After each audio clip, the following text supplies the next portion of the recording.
The Song of Pelinal, Volume 7, on his battle with Umaril and his dismemberment.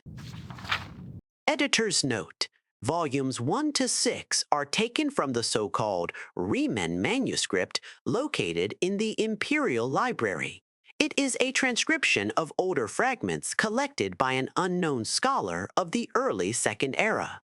Beyond this, little is known of the original sources of these fragments, some of which appear to be from the same period, perhaps even from the same manuscript. But as no scholarly consensus yet exists on dating these 6 fragments, no opinions will be offered here. And so, after many battles with Umaril's allies, where dead Aurorans lay like candlelight around the throne, the Pelinal became surrounded by the last Aelid sorcerer kings and their demons, each one heavy with Varliance.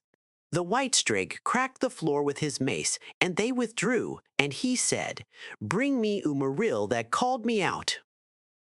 And while mighty in his aspect and wicked, deathless golden, Umaril favored ruin from afar over close combat, and so he tarried in the shadows of the White Tower before coming forth. More soldiers were sent against Pelinal to die, and yet they managed to pierce his armor with axes and arrows, for Umaril had wrought each one by long Varliance, which he had been hoarding since his first issue of Challenge.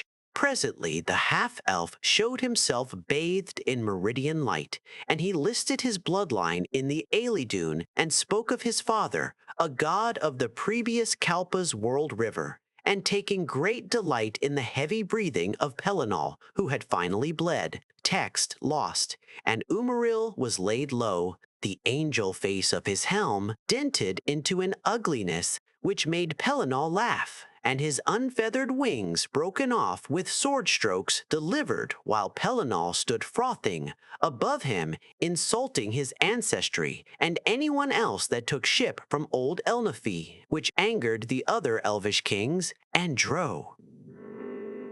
drove them to a madness of their own. And they fell on him, speaking to their weapons, cutting the Pelinal into eighths, while he roared in confusion which even the council of skiffs could hear. Text lost, ran when Moore shook the whole of the tower with mighty bashing from his horns the next morning.